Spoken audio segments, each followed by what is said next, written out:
Assalamualaikum warahmatullahi wabarakatuh. Kembali lagi dengan STE ya. Kali ini STE mau review atau edukasi produk sebelum dikirim ya. Jadi ini ada bookingan via Andra aja ya. Ini ke daerah Sukoharjo. Jadi ini controller COM Mini 2-in-1 atau CPU COM Mini 2-in-1 ya. Jadi ini CPU support 2 pompa 2 sensor ya. Jadi hanya kita akan kupas ke mendalam ya. Jadi ini bookingannya hanya CPU aja. Jadi CPU ini support pompa AC, support printer, support pompa DC ya. Lalu support 3 display ya. Display salah satunya yang banyak dipakai itu segmen ya. Lalu dia juga support untuk display LCD ya. LCD jenis yang seperti dijual di akun STE ya. Kita edukasikan dulu bila diterapkan untuk AC ya, pompa AC maksudnya. Jadi direkomendasi atau sangat ditekankan untuk menggunakan power supply-nya itu trapo ya. Jadi 12 CT12 ya untuk menyalakan controller. Lalu chamber 2 ini, jadi di chamber ini ada petunjuk ya. AC DC ya toh. Jadi dari kami itu posisi di AC dua-duanya ya. Nanti kita bahas kenapa ada chamber ya. Lalu PLN 220 itu di sini ya.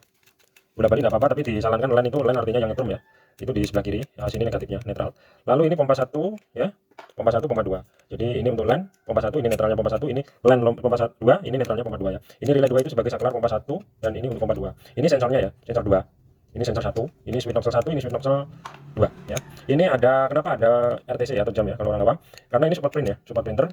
Nanti kita sebelum kita kirim kan kita tes cek 2-3 kali ya. Ini nanti kita fungsikan printernya, kita fungsikan displaynya. Tapi untuk penyalaan pompa itu hanya mendengarkan suara relay aja ya. Kalau dia punya cetak artinya dia menghubungkan LAN ya. Kalau di sini LAN berarti menghubungkan LAN. Jadi LAN itu terputus oleh relay sebelum diperintah. Kalau LAN-nya itu bebas ya. Bebas itu artinya langsung terhubung ke pompa ya. Ini untuk soket display ya. Soket display mau display segmen mau LCD. Yang ketentuannya kalau LCD itu seperti display yang ada di akun STE ya. Jadi kita akan coba fungsikan ya, nyalakan. Oh ya, maaf. Tadi baru dibahas untuk AC ya. Kita lalu bahas untuk DC ya. Kalau dibahas untuk DC ya, ada 2 versi di situ. Kalau memang tidak dibuat otomatis padam PLN dia tetap jualan ya, berarti kan tidak usah pakai baterai atau aki ya. Jadi disarankan untuk menyalakan trafonya, untuk menyalakan CPU-nya juga dengan trafo. Atau bisa di soket DC sini via seperti ini dari STE itu menggunakan untuk mengecek mencoba sebelum pengiriman itu menggunakan adaptor power supply bekas laptop ya. Jadi kenapa disarankan STE sering nyebut gunakan adaptor laptop ya? Karena di antara adaptor pasaran itu yang paling bagus ya. Adaptor laptop, karena adaptor laptop itu diciptakan kan untuk perangkat yang lumayan lunak ya, lumayan mahal harganya. Jadi pembawaannya adaptor pun dia tidak asal atau tidak main-main gitu. Jadi kualitinya bagus gitu ya menurut STE. Bisa dinyalakan sini. Dalam posisi jamur ini tetap di AC ya. Kalau CPU-nya dinyalakan mandiri dengan adaptor mandiri, biarpun di sini DC ya. Karena CPU-nya kan sebenarnya menyala dengan DC ya. Sedangkan CPU ini support voltase sampai 36 volt ya. CPU ini support sampai voltase 36 volt. Kalau laptop ini sekitar 19-18 volt ya, tahu ya, teman-teman. Jadi untuk DC di sini power DC. Misalkan tadi kita bahasnya misalkan tidak difungsikan untuk otomatis PLN padam, dia tetap jualan ya. Jadi di sini power supply DC. Sini positif, sini negatif ya. Kalau digunakan power mandiri dan power CPU-nya mandiri itu bagus ya, boleh menggunakan switching yang murahan, yang ampernya besar ya, itu tidak apa-apa untuk hanya menyalakan pompa ya. Kenapa? Kok kalau pakai switching murah boleh, tapi kalau untuk menyalakan CPU nggak boleh. Jadi switching murahan itu potensi terjadi ripple atau riak ya, atau bocor ya, bocor arus, atau resiko drop ya karena barang murahan itu tinggi. Jadi kalau controller ini tersuplai oleh power supply yang ecek-ecek ya, intinya nggak bagus ya, EPROM yang di IC ini atau memori itu dipastikan langsung sering trouble ya. Trouble-nya itu ciri-cirinya gimana? Contoh misalkan kode-kode yang disetting itu bisa berubah sendiri. Misalkan tidak ngedit paspor tapi paspornya nggak bisa masuk. Kalibrasinya berubah, harganya berubah, totalisatornya berubah. Itu biasanya karena si IC ini tersuplai oleh voltase yang buruk ya, yang jelek. Makanya tadi dibilang kalau dibuat DC tapi menggunakan apa? Untuk menyalakan CPU-nya mandiri ya dengan adaptor yang bagus, biarpun ampernya kecil misalkan 2 ampere 3 ampere. Tapi kalau print disarankan 3 ampere murni bener ya untuk power supply-nya, karena print itu ini kan print thermal ya. Print thermal itu dia menggunakan elemen pemanas. Jadi dia butuh ampere lumayan besar. Misalkan suatu contoh controller ya, itu kalau tanpa print itu hanya mengonsumsi sekitar 300 mA ya. 300 mA. 300-400 mA, 300-an lah ya. Miliampere ya, nggak sampai setengah ampere aja nggak sampai gitu ya. Tapi begitu dia dikonekkan printer atau dihubungkan printer, printer sendiri ini memakan ampere sekitar 1,5 atau 1 sampai 2 amperan ya. Makanya sedangkan kalau di CPU STE antara printer dan power supply controller itu jadi satu ya, induknya jadi satu. Jadi makanya disarankan untuk menggunakan apa namanya power supply yang benar-benar kalau 3 ampere 3 ampere. Kalau misalkan menggunakan trafo 3 ampere ya 3 ampere benar ya.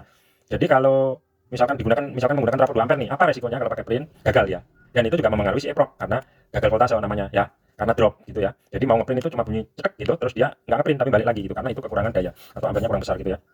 Lalu kita kembali ke sini tadi ya. Kalau digunakan DC tapi tidak mengharapkan otomatis tetap nyala bila PLN padam, itu gunakan power mandiri di sini, lalu sini switching atau terserah power apapun DC. Di sini pompanya DC ya. Kenapa STE tadi bilang kalau dipompa pakai power apapun itu tidak apa-apa ya? Karena resikonya hanya pompanya aja yang bermasalah, tidak kontrolnya gitu. Misalkan switchingnya ecek-ecek ya, ampernya palsu misalkan ya paling dia ngalirnya pelan atau pompanya nggak nyala kan gitu. Kalau misalkan terjadi bocor arus yang kalau di dunia IT elektronik itu terjadi ripple atau ya, itu yang pompanya nggak apa-apa karena pompa itu hanya lilitan ya, hanya gulungan gitu ya. Tapi terjadi ripple itu tadi kalau dihubungkan oleh CPU, dia akan tetap ikut trouble CPU gitu ya. Jadi seperti itu. Lalu itu kalau versi untuk DC ya. DC tidak otomatis PLN.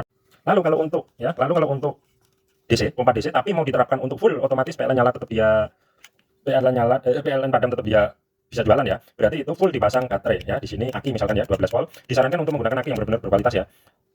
Benar-benar berkualitas ya. Karena apa? Kalau menggunakan aki juga misalkan aki bekas atau aki yang murahan gitu ya. Ya resikonya drop juga gitu kan. Kalau drop kenapa dilarang atau disarankan tidak? Atau disarankan tidak menggunakan barang baterai yang kualitasnya tidak bagus ya. Karena kalau digunakan untuk full otomatis PLN padam dia tetap jualan, otomatis mau nggak mau dia harus powernya untuk CPU itu tetap harus menyatu dengan power pompa ya. Jumper 2 ini dipindah ke kanan dua-duanya. Jadi jumper ini fungsinya untuk menghubungkan power pompa ke controller bila mana pompanya DC. Tapi kalau pompanya AC nggak boleh tentunya, CPU akan kebakar gitu ya, mati.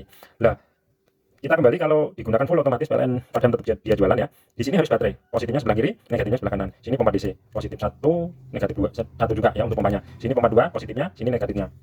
Lalu disarankan untuk menggunakan baterai tadi ya, baterai yang aki yang benar-benar berkualitas. Terus gunakan ceger yang dari trapo ya. Untuk mengecas akinya itu gunakan ceger yang dari trapo, jangan yang dari switching. Kenapa? Bila mana dia menggunakan cegernya jenis switching yang murahan ya, yang 100.000, 200.000, di bawah 300.000 ya, itu dijamin CPU akan trouble juga. Kenapa ya? Karena pada hakikatnya atau pada dasarnya antara power aki ini dan ceger itu menyatu antara positif dan negatifnya.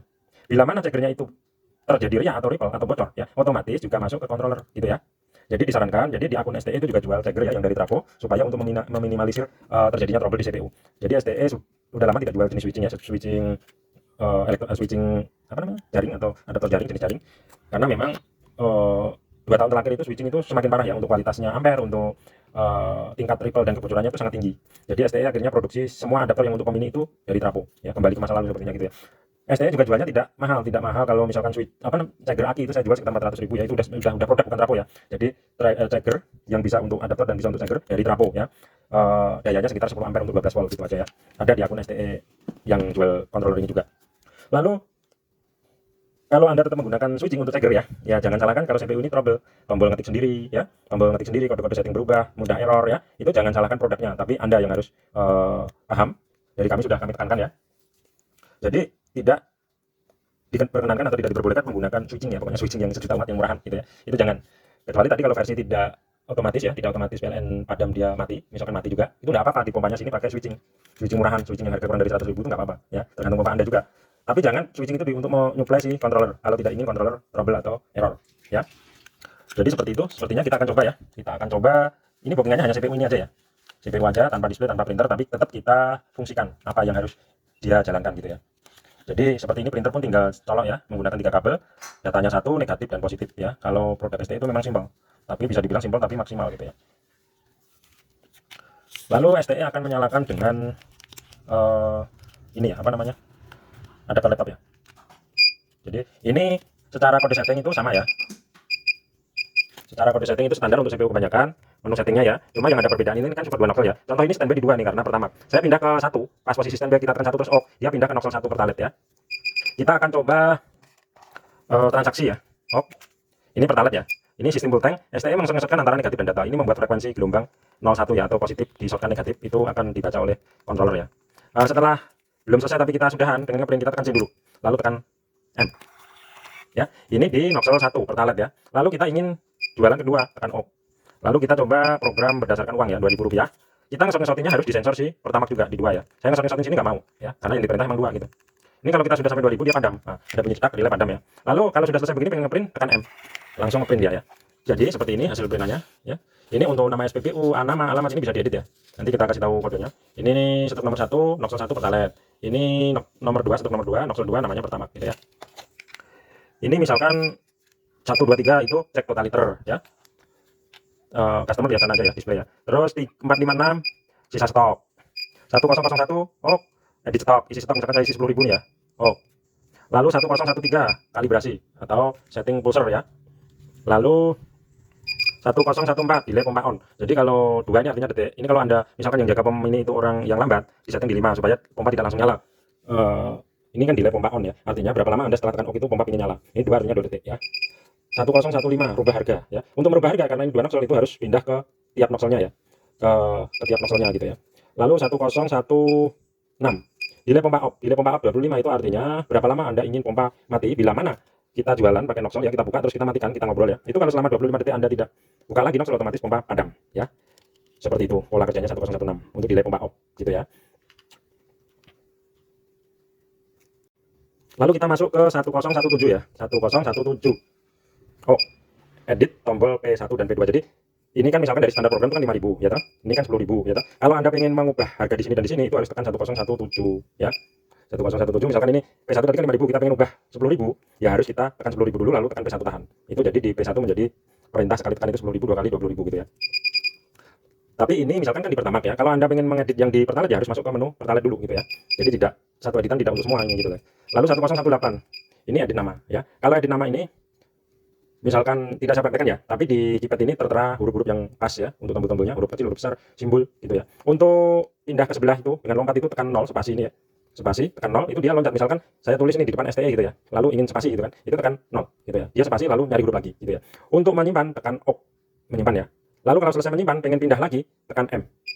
Edit alamat misalkan jalan apa, jalan Kenanga gitu ya. Sama seperti tadi jalan JL gitu ya, spasi tekan 0. Lalu Kenanga gitu ya, langsung nyimpannya OK ya. Setelah OK tekan M untuk loncat lagi ke editan berikutnya ya. Nah, ini nama BBM Noxel 1 ya. Noxel 1 itu apa gitu kan? Itu misalkan jual minyak goreng kan bisa. Jadi diganti minyak goreng gitu ya. Bisa diedit ya. Lalu kita untuk loncat lagi berikutnya itu tekan M lagi. Noxel 2 namanya apa gitu ya. Jadi kalau untuk edit Noxel, edit display itu bisa untuk dua menu. Menu pertama atau menu Noxel 1 atau Noxel 2 itu sekali edit di sini bisa untuk semuanya gitu ya. Tapi ini tidak saya ubah ya. Udah selesai. Kembali ke pertama ya. Tadi 1018. Sekarang kita 1019 apa? 1019 itu toleransi. Toleransi itu apa sih? Gini. Kalau kita melihat ya di POM ini, display ini jalan dulu, pompa udah nyala, terus display di sini jalan dulu sedangkan nozzle belum dibuka. Nah, itu sebenarnya yang salah. Itu instalasinya. Ada yang masuk angin, ada yang rembes, ada yang bocor ya. Yang harus dibenahi sebenarnya untuk instalasinya. Tapi kalau ini di kode toleransi ini bisa untuk keadaan darurat, misalkan baru tahu gitu ya, sedangkan dalam jam kerja gitu ya. Itu bisa di misalkan loncatannya di sini Rp500, di sini diisi 500. Jadi loncatan itu nanti akan hilang gitu ya. Terus lalu 101 udah habis ya 10 ya.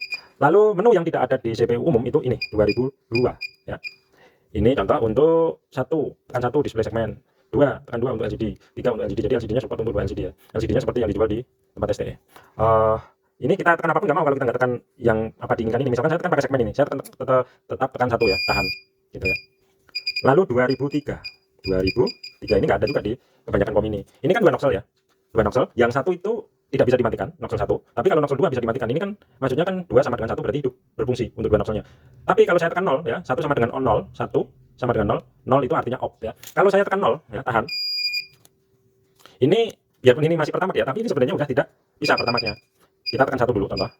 Nozzle 1 Pertalite ya. Kan Pertamax tadi di nozzle 2 ya. Kita tekan 2, dia jual. Nah, jual kan?